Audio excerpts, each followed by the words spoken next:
happy. Good morning. To be happy. Good morning. To be with you. With you. With you. Happy. To be happy. To be with you. With you. With you.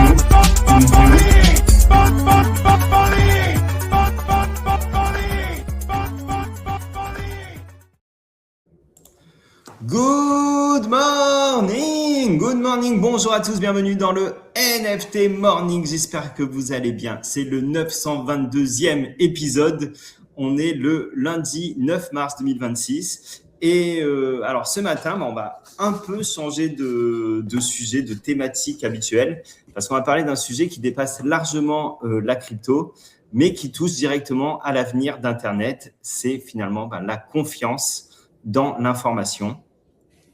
Et c'est vrai qu'aujourd'hui, on est abreuvé de fake news, de deepfakes, de manipulation d'images. D'ailleurs, on le voit en permanence sur Twitter en ce moment.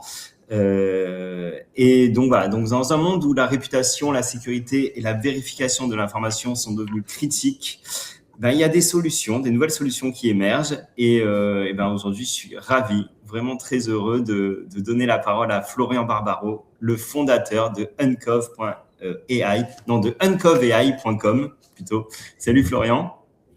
Bonjour Rémi, et merci de me recevoir. Écoute, j'espère que tu vas bien. On va parler pendant. On a la chance de te recevoir aujourd'hui, mais je sais pas. Je vais peut-être te laisser te présenter à nos auditeurs, et puis après on parlera de tous ces sujets. Ça marche. Je m'appelle Florian Barbaro et je suis le créateur d'uncov.ai, et donc qui est une solution de détection de contenu généré par intelligence artificielle. On traite notamment les textes, les images, les audios et les vidéos pour aider que ce soit les citoyens, les entreprises ou les gouvernements à assurer l'intégrité de l'information au sein de leur processus d'information. Donc, par exemple, si ça va être un citoyen, simplement quand il va regarder les réseaux sociaux pour voir, est-ce que ce que je vois sur Twitter, sur YouTube, Facebook, dans les médias est réel ou généré par intelligence artificielle. Pour les entreprises, ça va être pour les protéger contre justement les deepfakes audio, style fraude au président et autres. Et pour les gouvernements, ça va être par exemple de la lutte à la désinformation. Et par exemple, ce qu'on peut voir actuellement avec la guerre en Iran, où on voit une explosion des deepfakes, notamment de vidéos générées par IA et des images générées par IA. Et c'est vraiment la première fois où on voit autant de contenu se propager sur les réseaux. Des deux côtés ? Et principalement du côté iranien, je dirais, où justement émettre, en fait, iraniens et leurs proxys. Et c'est ça qui est intéressant, c'est que, par exemple, on a fait de l'étude des influences étrangères dans des pays africains, et on retrouve des personnes liées à tout ce qui est AES, donc Afrique saharienne, donc AES, c'est par exemple le Niger, Centrafrique et autres.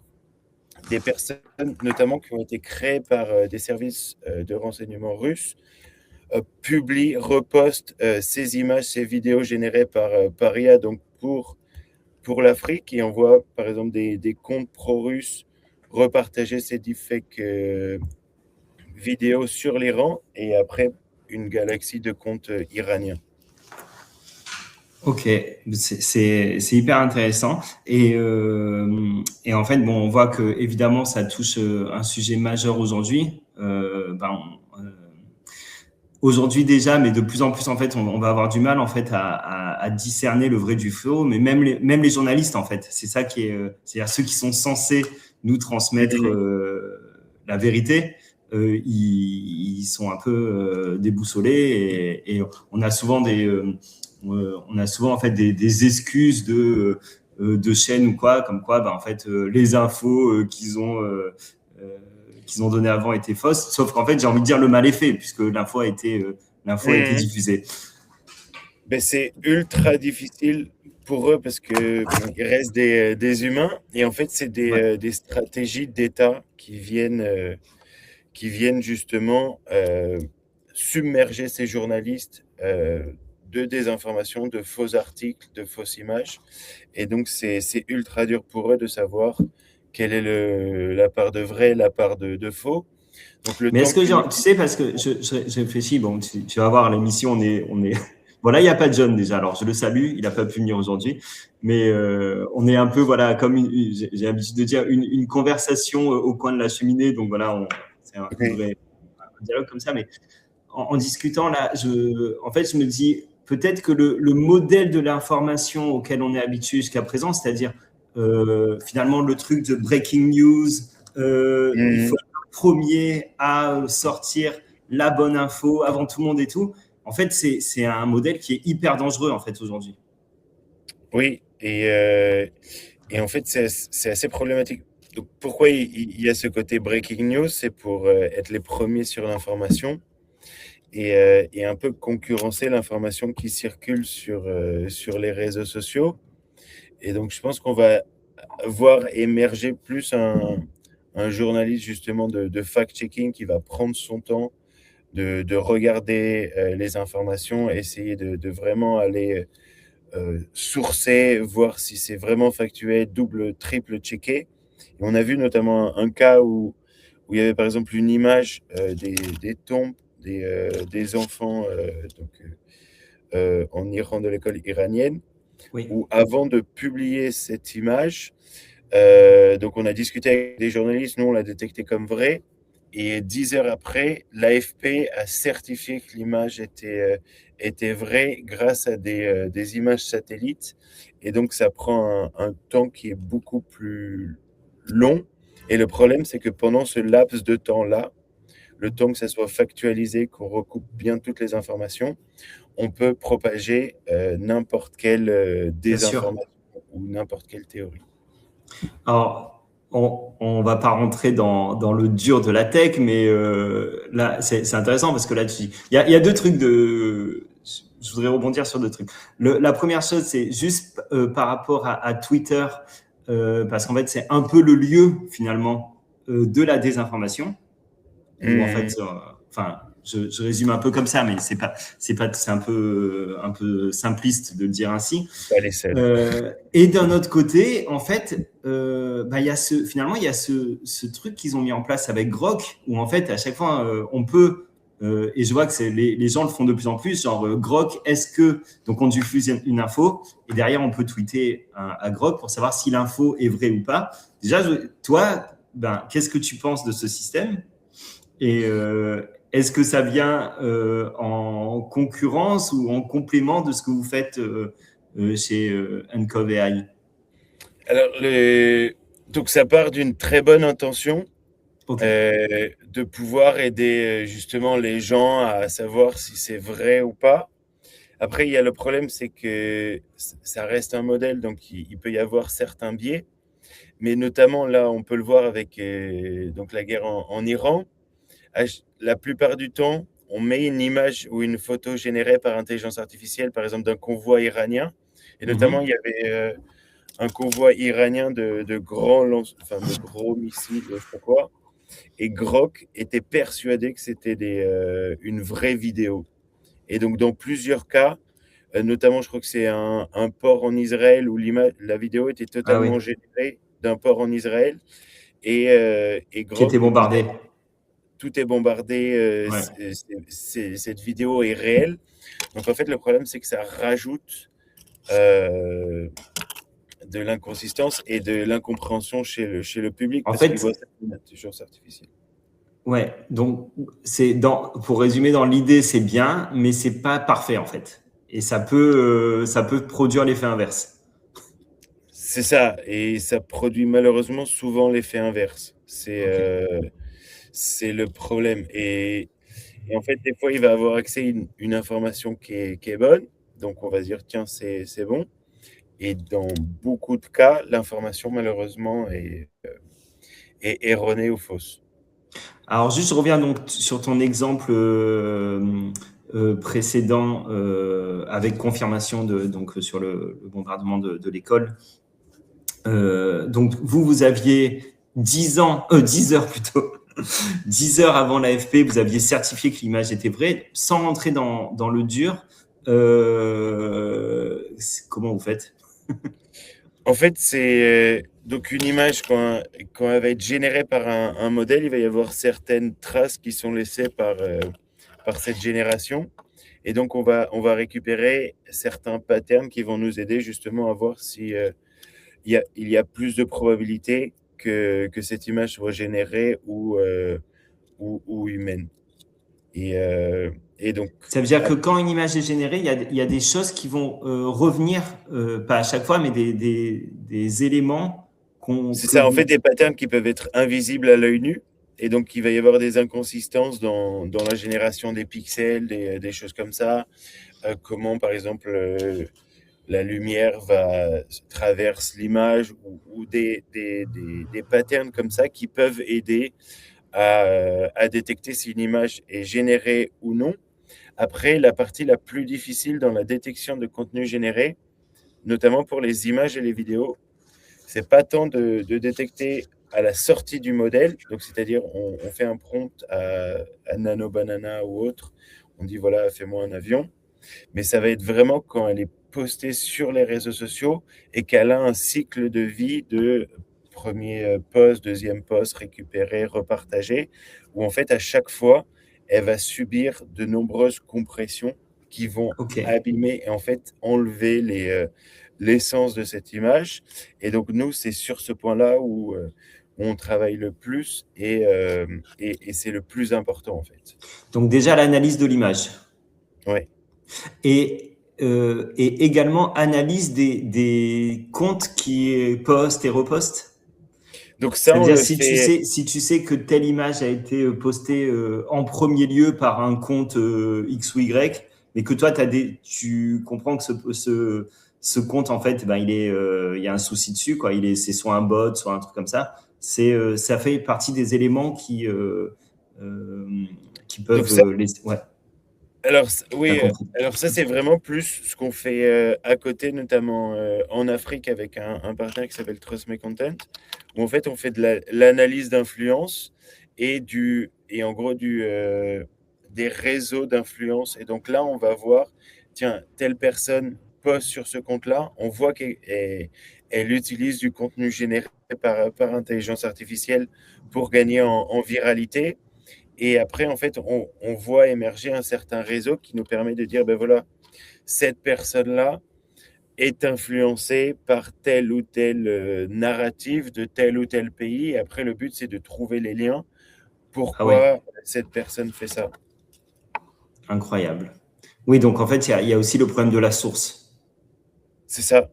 Parce que, donc là, ce qu'on voit, par exemple, cette personne en fait, c'est une invention des services russes. Donc, ils ont créé toute une personne et ils distillent de l'information biaisée. Et là, on voit que cette personne se focalise énormément sur le conflit iranien du côté de l'Iran. Donc, ça peut donner des tips sur qui fait quoi. Ouais, ben, en fait, on parle, je crois, même d'usine à faux profil, parce que de ce côté-là aussi, ça s'est amélioré. Enfin, bon, moi, j'ai lu un peu des trucs sur ce sujet, parce que ça m'intéresse vachement, mais en gros, pendant longtemps, ben, c'était des comptes qui venaient d'être créés et qui repostaient de la fausse information, alors qu'aujourd'hui, ben, c'est des profils qui ont X mois ou peut-être bientôt des années d'existence, qui ont posté, reposté, enfin, on peut vraiment penser qu'il y a des vraies personnes derrière. Et c'est là que ça devient compliqué, quoi. Ouais. Ou ils créent des comptes. Donc, le but, c'est ou de créer des nouveaux comptes, mais aussi essayer de récupérer des anciens comptes inactifs en les rachetant ou en les... piratant. Par exemple, piratant, oui, tout simplement. Incroyable. Ok, ça c'était une longue introduction. Moi, ma question, c'est un peu aussi ton parcours, en fait, parce qu'on voit que tu sembles relativement jeune, mais on voit que tu as déjà une grande expérience derrière toi. et je veux savoir un petit peu d'où ça vient et qu'est-ce qui t'a mené finalement à avoir l'idée de créer cette société. Donc, en gros, j'ai eu un doctorat en maths appliquées, analyse du langage naturel à Paris 1. Après, je suis parti travailler aux États-Unis pour des institutions gouvernementales, notamment le ministère de la Santé américaine et Je peux des... t'arrêter une seconde, désolé. Pardon. Parce que enfin, pour moi, c'est surprenant. Maintenant, peut-être que c'est quelque chose qui se fait souvent, mais de finir ses études en France et d'être directement embauché par le gouvernement américain, En fait, c'est quoi le lien, en fait? Ouais. En gros, c'était pour une start-up qui était contracteur du Ah, ministère. ok. Et, et donc, en fait, ça s'est fait. Il y avait un peu de chance aussi dans l'histoire. Et ça m'a amené en Californie, aux États-Unis, pour travailler pour eux. Et donc, là-bas, ce que je faisais, c'était de l'analyse de la désinformation, notamment liée au Covid et sa Ah oui. propagation sur les réseaux. Et après, sur mon temps personnel, comme en fait, juste avant la fin de mon doctorat, je suis parti vivre en Ukraine.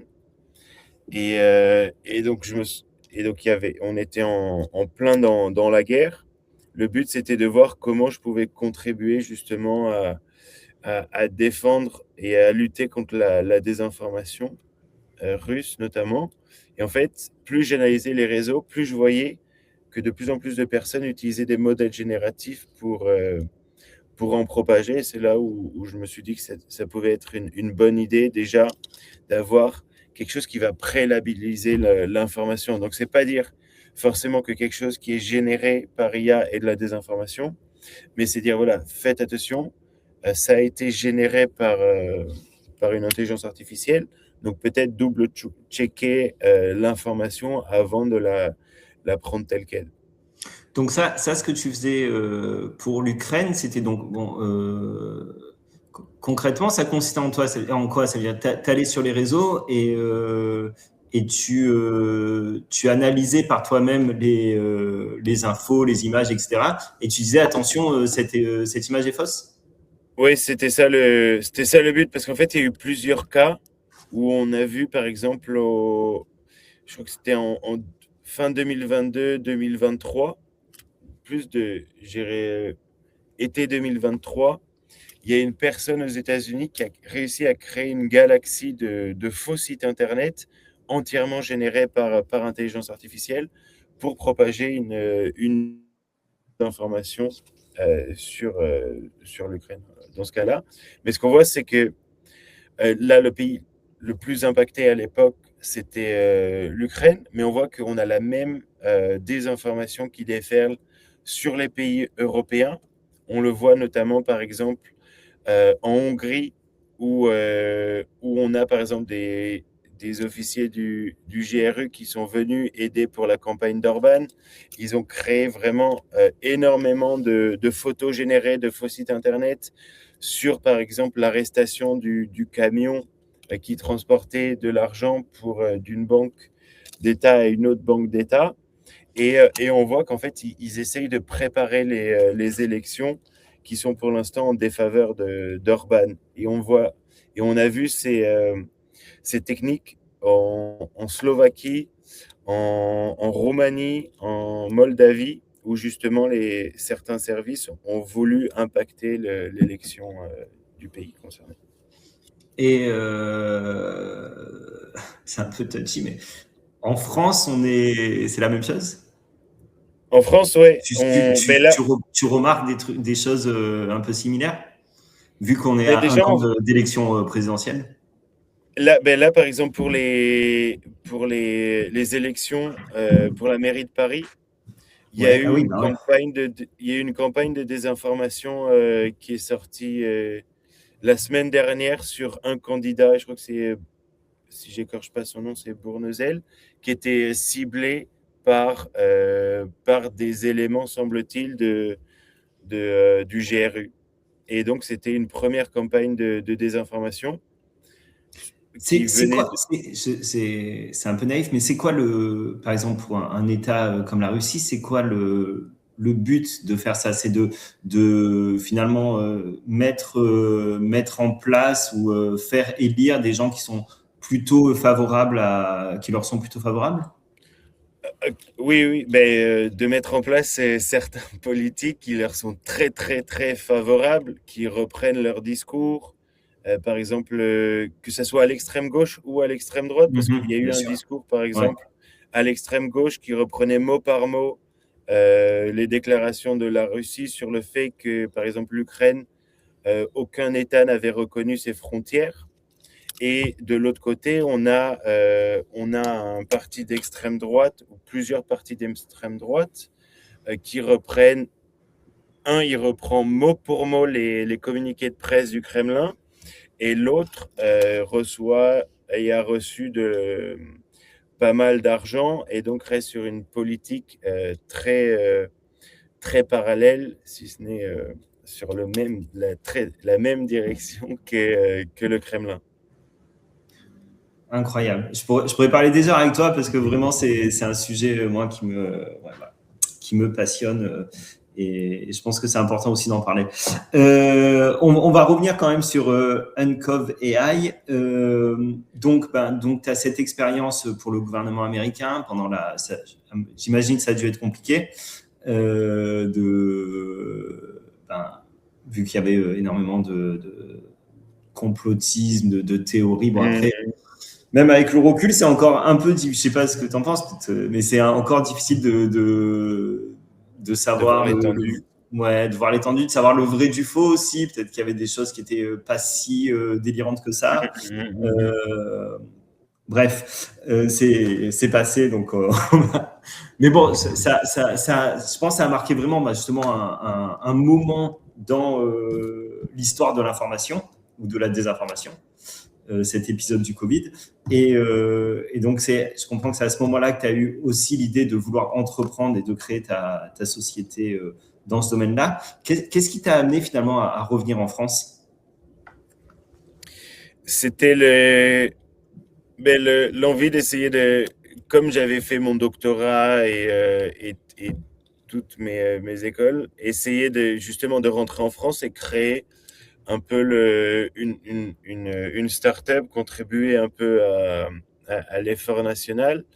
Et surtout, la France a énormément d'avantages au niveau de la recherche et développement, où on a un très bon réseau académique. On a de nombreux masters, docteurs, et il y a beaucoup moins de pression sur ce type de diplôme qu'aux États-Unis, par exemple, où il va y avoir une course au salaire qui est extraordinaire. Et après, oui, je pensais que... Donc, juste pour comprendre, c'est-à-dire que si pour recruter, toi, par la suite, d'autres cerveaux, d'autres experts dans la matière, ça te coûtait moins cher finalement d'être en France que d'aller les chercher aux États-Unis, quoi. Mais ça coûte moins cher parce qu'en face, on a par exemple des très très grosses structures qui payent énormément.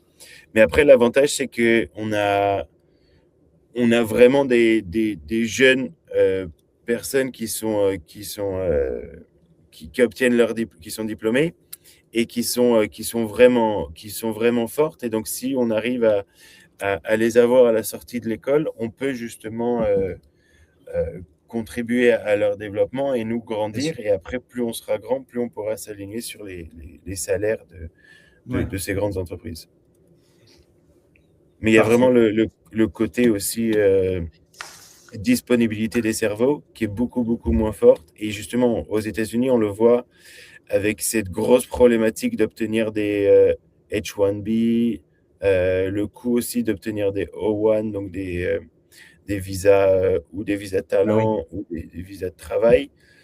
Et donc, en fait, la situation n'est pas propice justement à peut-être se recruter directement aux États-Unis, je pense. Ok. On a beaucoup parlé de une partie de l'activité de Uncov AI, c'est justement la lutte sur les réseaux, plutôt on va dire le côté étatique. Mais en fait, vous avez d'autres activités, notamment Ouais. sur du B2B. Oui.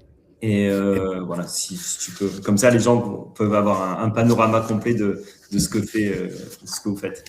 Et donc, en fait, le B2B, c'est à peu près le même principe où le but, c'est d'aider à labelliser et à assurer l'intégrité de l'information à chaque fois qu'une information va rentrer dans l'entreprise ou va sortir. Donc, ça va être de protéger les collaborateurs contre des deepfakes, de la fraude au président, notamment à l'aide de WhatsApp, des conversations Teams, Zoom, mais aussi de vérifier, par exemple, qu'une image qui est envoyée par un client lors d'un sinistre d'un véhicule, de savoir que c'est bien une image réelle et non pas une image générée par intelligence artificielle, par exemple, d'un accident de voiture imaginaire.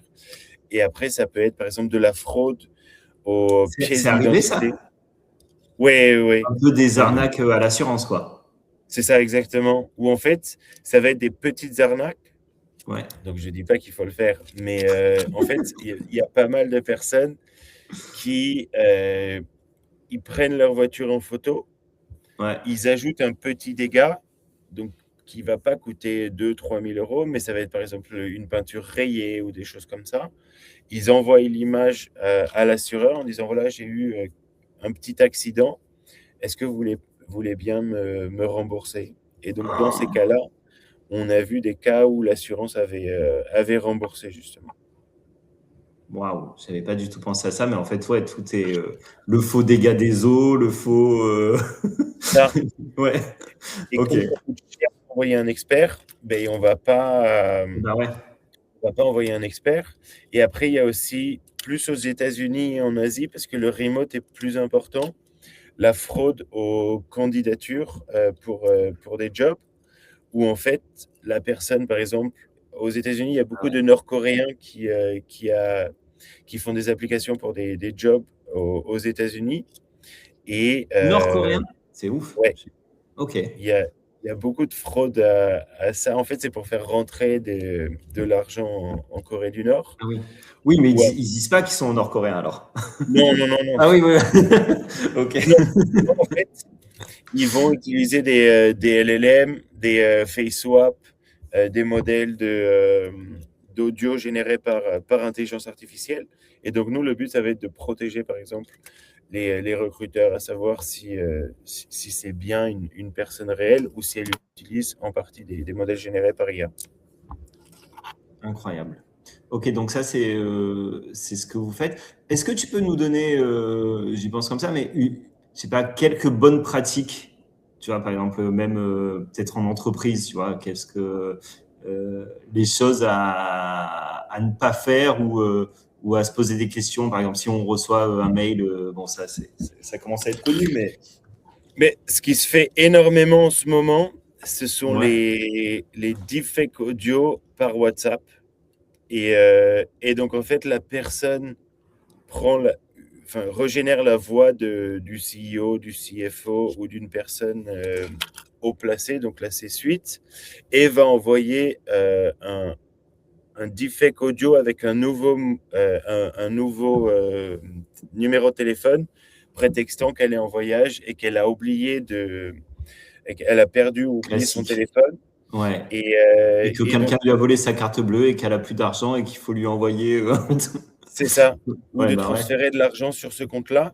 Ouais. Et donc, ça paraît risible, mais toujours Non, non. suivre les guidelines de l'entreprise, parce qu'il y a plusieurs entreprises, notamment françaises, qui ont versé plusieurs dizaines de millions d'euros à cause de ce type de deepfake. Donc, le principe simple, c'est que ça vienne de WhatsApp, de mail ou d'un meeting Teams.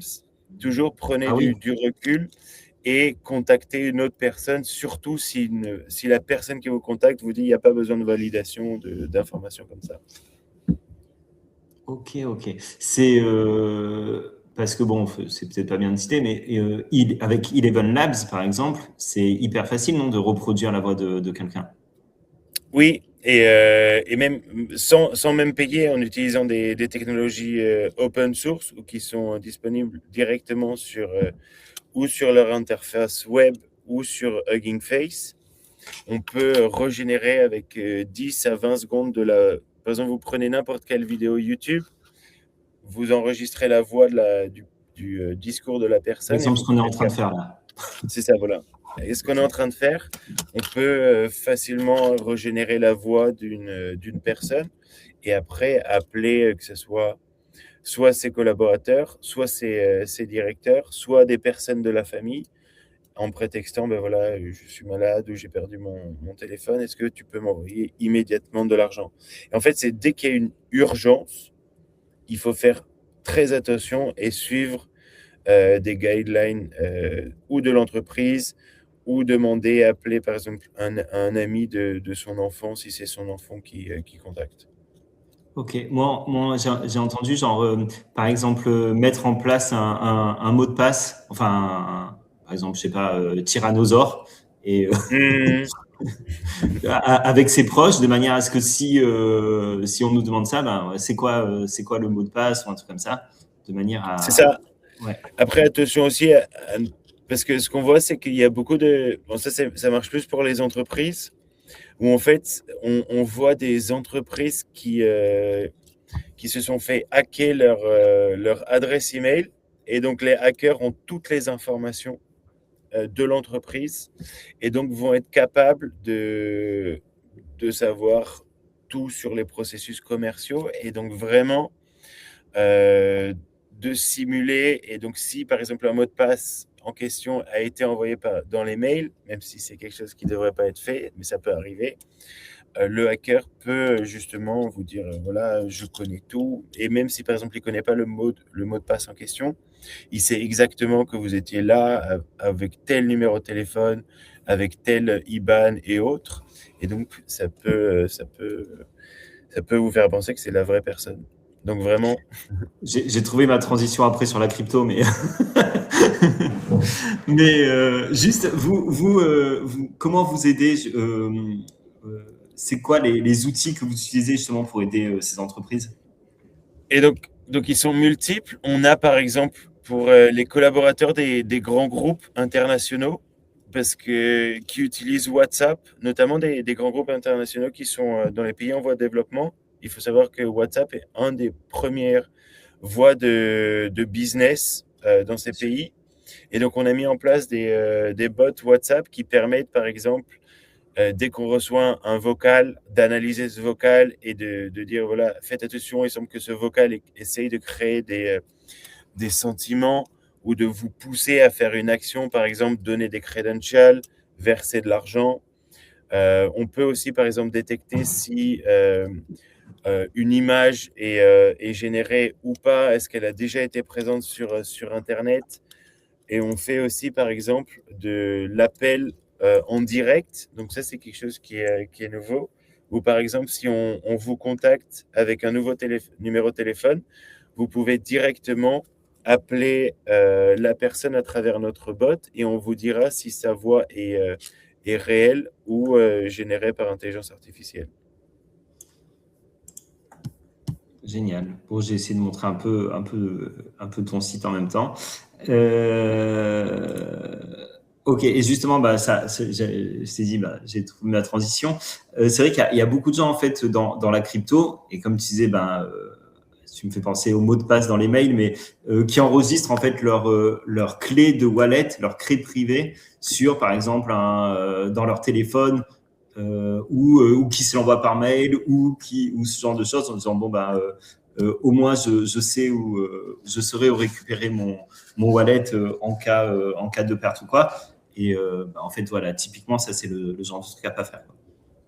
Oui, il vaut mieux à la limite l'écrire sur un bout de papier qu'on rentre dans sa commode que de le stocker sur son téléphone ou d'envoyer par exemple à un ami ou autre, parce que on ne sait jamais. Surtout pas, on n'envoie jamais ça clé privée à un ami. et en fait justement, dans la crypto, c'est vrai qu'il y a la manipulation de l'information, c'est un vrai sujet aussi. Déjà, c'est un sujet qui permet pour certains de gagner beaucoup d'argent, d'autres d'en perdre. Avec des faux tweets, des faux comptes. Et est-ce que tu vois un cas d'usage, par exemple, pour Uncover AI dans l'écosystème crypto? Il y a la création de comptes crypto où on voit que, par exemple, on pouvait générer des passeports ou des pièces d'identité et se créer des comptes sur beaucoup d'exchanges crypto. Donc déjà, ça peut être un problème où, par exemple, je sais pas moi, je crée un compte à ton nom et j'envoie un message à John en disant, coucou, c'est Rémi, j'ai perdu, j'ai perdu Ça pourrait très bien arriver en plus. mes sous.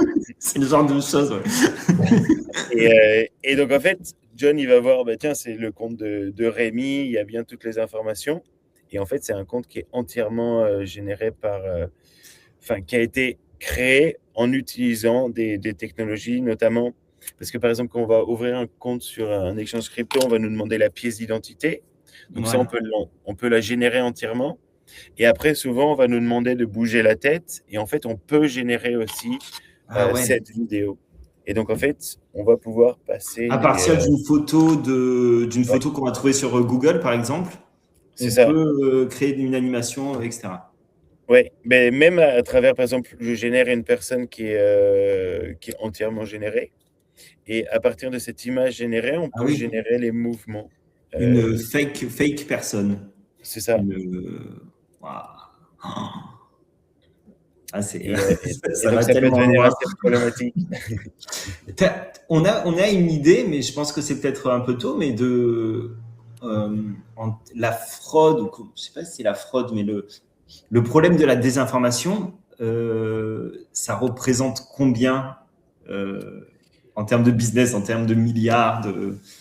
Ben, donc, sur cette partie de deepfake, il y a des estimations, mais je crois que ça, rien qu'aux États-Unis, ça pourrait coûter environ 40 milliards. Donc, c'est des sommes assez importantes. Mais il faut savoir que par deepfake audio, par incident, ça coûte en moyenne à une entreprise 600 000 dollars. Et dans 23% des cas, ça coûte plus de 1 million de dollars. Dans des cas qui sont très similaires à, par exemple, coucou John, c'est Rémi, est-ce que tu peux m'envoyer des sous? Il y a eu le cas, par exemple, avec l'ex-président de l'Inter de Milan, qui s'est fait contacter par son ancien ami qui était ministre de la Défense italienne, qui lui a dit tu peux Enfin, m'aider, il y a un soi-disant, otage. soi-disant, c'était pas Oui, vraiment... c'est ça, soi-disant son ami. Ouais. Et il l'a appelé en lui demandant tu peux verser 1 million sur un compte à Hong Kong? Et lui, pensant que c'était son ami, il a versé 1 million sur le compte à Hong Kong. Par chance pour lui, le, le transfert a été récupéré, mais ça montre que c'est très très simple. Parce que si on contacte quelqu'un avec sa voix et on n'est pas au fait justement qu'il y a des capacités de ça, eh ben on peut très très facilement générer la voix de quelqu'un et se faire passer pour lui Non, mais et donc lui c'est demander. hyper intéressant. 600 000 dollars, on va dire 500 000 euros. Ouais, Et en fait, quand tu. Parce que bon, évidemment, 500 000 euros pour LVMH, bon, de toute façon, ils vont pas aller taper 500 000 euros à LVMH. Je pense qu'ils vivent. ouais c'est Mais ça. je pense pour une PME, quoi. La plupart des PME, si elles sortent 500 000 euros comme ça, ben elles se retrouvent. Elles sont cuites, oui. Ben, il y a eu, par exemple, en fait, ce qui est fou, c'est qu'il y a les deux cas. Il y a vraiment les startups qui se font avoir, donc avec des deepfakes audio, et après, ils attaquent avec des ransomware et des choses comme ça. Donc, c'est des startups qui vont plus pouvoir travailler, qui vont être bloquées. Et après, on a des très, très grands groupes où ça va leur coûter, il y a plusieurs exemples, avec des dizaines de millions d'euros. Bien sûr. Pour... Et Ouais. après, j'imagine, mais ça peut-être tu vas pouvoir me le dire, mais il y a des choses dont on entend parler qui fuitent, et peut-être que la plupart finalement des ransomware, des choses comme ça, elles restent, elles sont pas signalées quoi. L'entreprise paye et basta quoi, on ferme le dossier. Et il y a pas mal de cas où justement l'entreprise paye, mais il n'y a pas il y a pas Ça d'article de fuite presse pas. qui Ouais, parle ouais. il n'y a pas de fuite sur ces sujets-là. Mais il y a eu plusieurs cas récemment. C'est inquiétant et c'est intéressant. Et juste pour revenir, moi j'avais une certitude à un moment donné. D'ailleurs, je voulais même monter un business là-dedans. J'ai toujours plein d'idées de business. En fait, je me disais, bah, peut-être que la crypto et les NFT pouvaient, mais on en a parlé un jour parce qu'on s'était vu suite au salon de l'IA à Cannes. D'ailleurs, c'est comme ça qu'on s'est rencontrés. Euh, que les NFT, la crypto, bah, pouvaient venir certifier plutôt des choses vraies. Ça veut dire je sais pas, un photographe habilité par l'AFP a son NFT. Quand il prend une photo, bah, c'est certifié par son compte, etc., etc. Et tu me disais qu'en fait, c'était pas si pas forcément si En, évident, quoi. en fait, c'est pas évident. Donc, il y a plusieurs startups avec lesquelles on discute justement qui font à chaque fois que, par exemple, on émet un document et qu'on ait une source de confiance, on met un NFT. Le seul problème, c'est que en fait, on va stocker la variante qu'on a créée du document.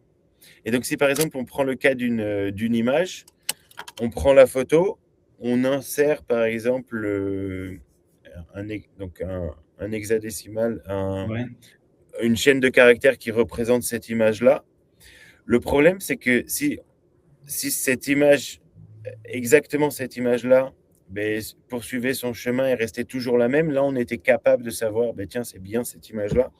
Le problème, c'est que ce qu'on voit, c'est que cette image, elle va vivre, elle va être envoyée sur un téléphone, Ce que elle tu va nous être expliquais au début, en fait. c'est ça. Et en fait, elle va être compressée, donc elle va être croppée, elle va changer de Ce sera nature, plus la même image. et ce sera plus la même image. Et donc, si on recrée, on régénère la même chaîne de caractères qui représente l'image, elle sera différente de la chaîne de caractères initiale qui est inclus dans la blockchain. Et donc là, ce qu'on pourrait aller regarder, c'est est-ce que cette image est similaire ou non à celle qu'on a stockée dans la blockchain. Mais donc, elle pourra être similaire, par exemple, à 80%, 90%. Et la question, c'est que si on fait une modification, ben peut-être qu'elle sera aussi similaire à 80-90%.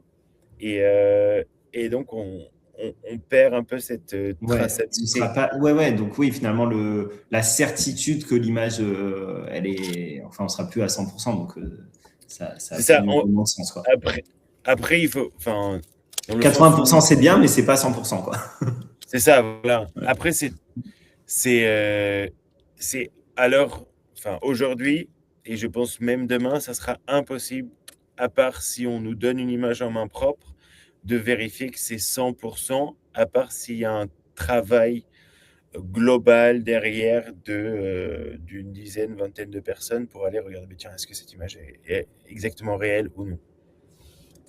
Et alors, comment. Alors, bon, cette idée de NFT sur les documents, bon, c'est pas complètement résolu. Mais alors, comment, d'après toi, est-ce qu'il y a une manière dont la blockchain et l'IA, on en parle souvent en ce moment, bah, peut-être que voilà, la prochaine étape, finalement, ce sera un peu le mélange des deux, Hum, peuvent travailler ensemble et restaurer justement de la confiance sur Internet.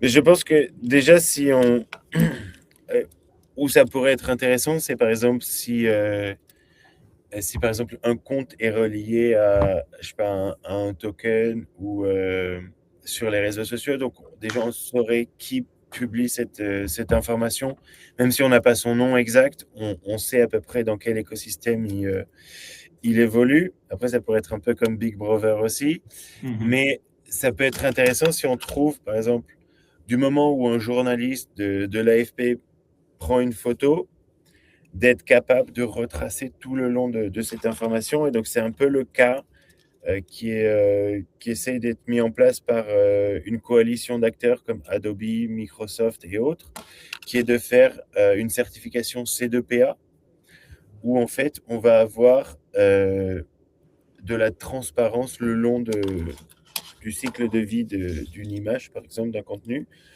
avec des métadonnées, peut-être du watermark et des solutions déjà peut-être aussi comme nous pour labelliser cette info-là tout le long de son cycle de vie. Et donc là, on pourrait inclure justement de la blockchain pour peut-être dans le watermark, on pourrait ajouter, tiens, cette image est rattachée à ce token-là.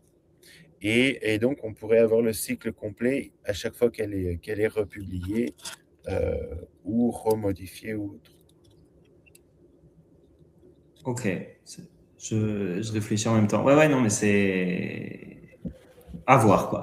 À voir comment ça va, comment ça va évoluer. Mais bon, il y a sûrement effectivement un truc à joindre, une utilité en fait à joindre les deux. Aujourd'hui, si on parle un peu, alors déjà, la Uncov AI, donc il y a plusieurs, j'imagine, il y a plusieurs, c'est quoi, c'est des abonnements? Comment ça, Donc là, en fait, ça dépend vraiment je dirais le type la typologie de client avec laquelle on discute. Donc si ça va être une petite entreprise ou un citoyen, ça sera des abonnements.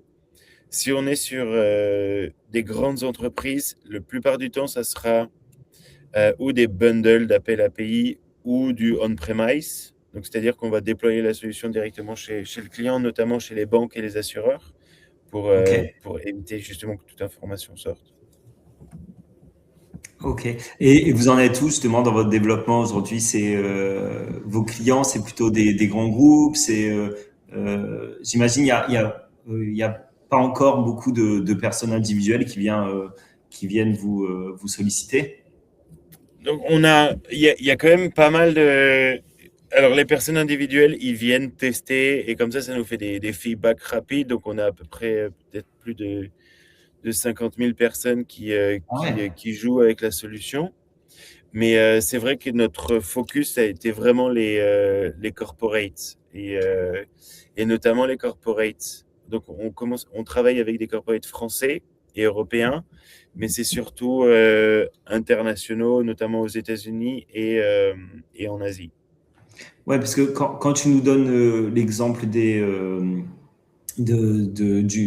arnaques à l'assurance et tout, en fait, pour, je sais pas, on va dire plusieurs noms, mais AXA, je sais pas, qu'est-ce qu'on a Alliance. euh, la Massif, en fait, c'est hyper important pour eux parce que ça peut représenter des sommes énormes, en fait. C'est ça. En fait, c'est des petits D'être montants. protégé par une solution, par vous, parce qu'on vous invite, mais d'ailleurs, je sais pas s'il y a beaucoup d'autres startups qui font ce que vous faites aujourd'hui. Alors en Europe, on est 3-4. Si Ok, on prend Israël Israël a une solution qui est plus focus sur la vidéo. ok, Et après, il y en a une en Italie et une aux Pays-Bas et une qui émerge en France, mais qui est plus sur la partie watermarking, donc stamping de ok, contenu. Et après, les compétiteurs majeurs sont américains. ok.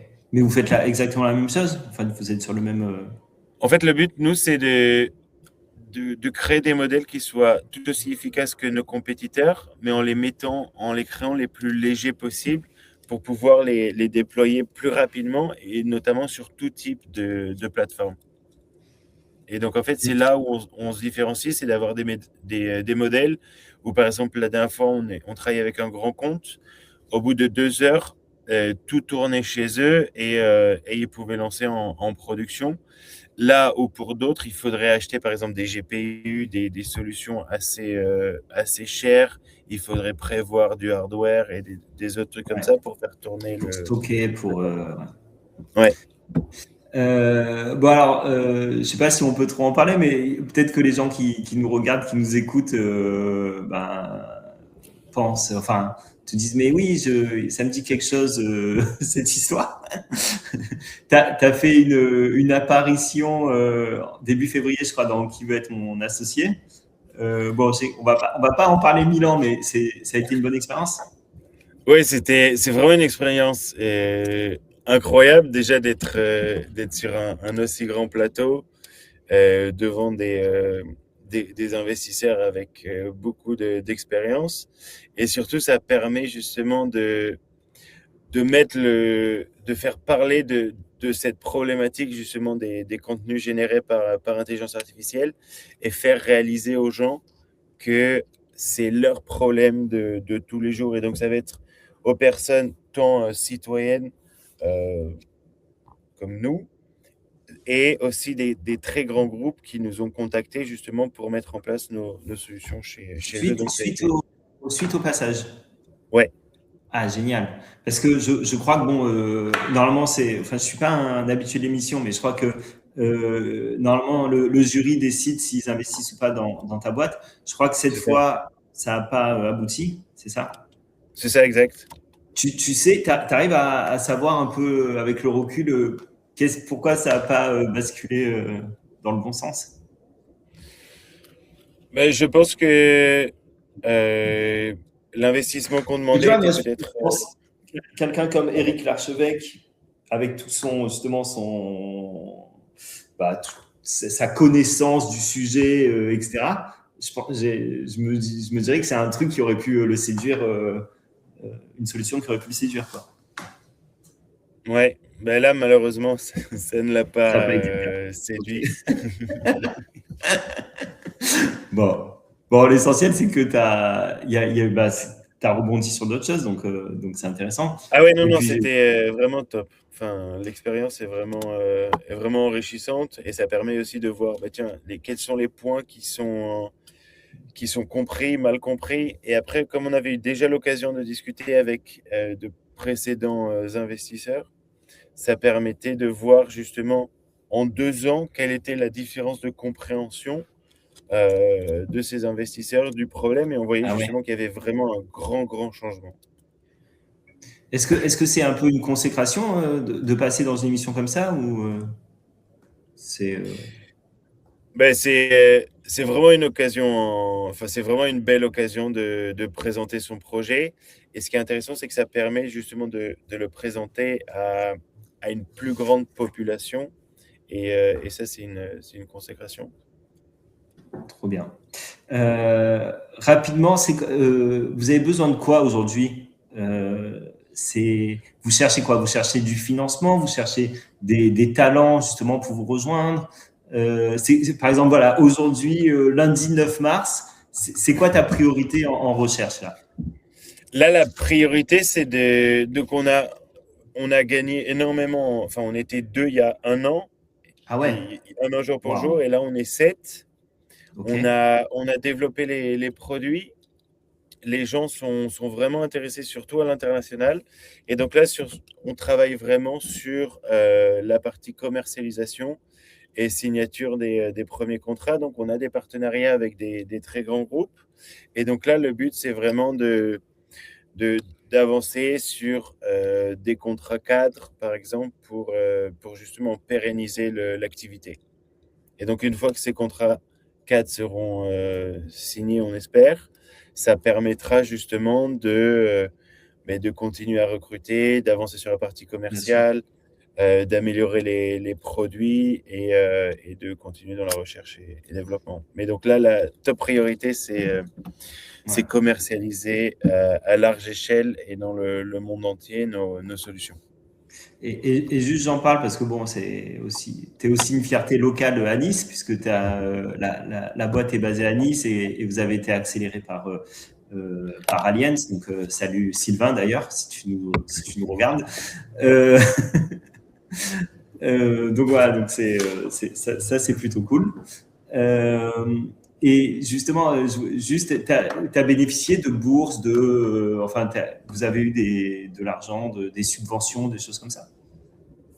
On a été soutenu notamment avec Initiative, le réseau Initiative. On a reçu l'aide de l'incubateur PACA Est, qui après nous a permis justement d'obtenir la bourse French Tech Emergence de la BPI. Et suite à ça, on a obtenu un appel à projet du ministère de la Culture pour nous aider justement à continuer notre progression. Génial. Franchement, félicitations. Hein, voilà. Je pense que on entendra parler, souvent entendre parler de NCOVI à coup sûr. Et justement, une petite dernière question, c'est dans 5 ans, là on est au tout début justement des deepfakes, voilà, enfin, on n'est pas au début, mais ça s'améliore de plus en plus. Et aujourd'hui, on est arrivé à atteindre un niveau où on est obligé de vérifier finalement ce qu'on voit parce qu'on est dans un doute perpétuel. Est-ce que tu penses qu'on va vivre dans un monde où tout peut être faux, où ce qui est vrai sera de plus en plus compliqué à cerner? Je pense que tout ce qui est vrai va être difficilement cernable. Et donc, c'est là où il va y avoir une importance de prendre du recul et d'éduquer les personnes à faire vraiment attention à ce qu'ils voient, à ce qu'ils lisent. Et donc, je pense qu'il va y avoir une émergence de chaînes d'information, de réseaux sociaux où tout sera labellisé, certifié et où on va pouvoir suivre, par exemple,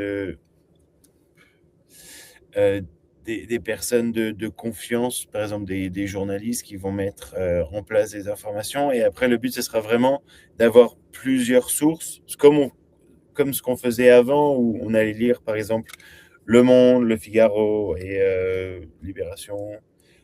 Et comme ça, on avait plusieurs sons de cloche. Et donc là, le but, c'est vraiment d'avoir plusieurs sons de cloche, parce que par le mécanisme même des réseaux sociaux, dès qu'on regarde une vidéo ou qu'on suit une personne, on va vraiment avoir des personnes qui ont le même avis sur le sujet. Et donc, il faut essayer, même si l'algorithme nous donne ce type de contenu qui nous fait plaisir, parce que ça va dans le sens de ce qui nous fait plaisir, de sortir de ça et de voir quelles sont les idées qui sont à côté. Et peut-être réfléchir à l'information. Est-ce que peut-être de trouver des sources qui vont amener plusieurs points de vue sur une même information, et donc comme ça on va pouvoir faire son libre arbitre et choisir par soi-même. Ouais, écoute, ça laisse beaucoup de questions et de réflexions. Merci en tout cas, merci beaucoup Florian. C'était un grand plaisir de te recevoir. L'épisode sera en ligne sur toutes les plateformes de podcast d'ici ce soir. Voilà, merci. Je ne sais pas s'il y a un dernier mot ou quoi. Merci donc déjà, beaucoup. Pour les gens qui s'intéressent, tout est sur le site, donc uncov, uncovai.com. Et donc voilà, donc allez faire un tour, n'hésitez pas. Je ne sais pas s'il y a une version freemium. Oui, tout le monde peut essayer. Et après, s'il y a la moindre question, ils peuvent me contacter et j'y répondrai. Génial, merci beaucoup Florian. Merci. Demain, alors ça fait longtemps, mais cette semaine on aura des émissions tous les jours. Demain on sera avec Chloé et Emma Parian, c'est les fondatrices de AI Sisters. Voilà, elles forment notamment des grands groupes à l'utilisation de l'intelligence artificielle. Là, je sais qu'elles sont très focus sur Claude, donc je pense que ça va être assez cool. Merci encore Florian, plein de bonnes choses pour Uncov et puis pour les auditeurs, on se retrouve demain à la même heure, à 9h avec Emma et Chloé. Bonne journée et good morning.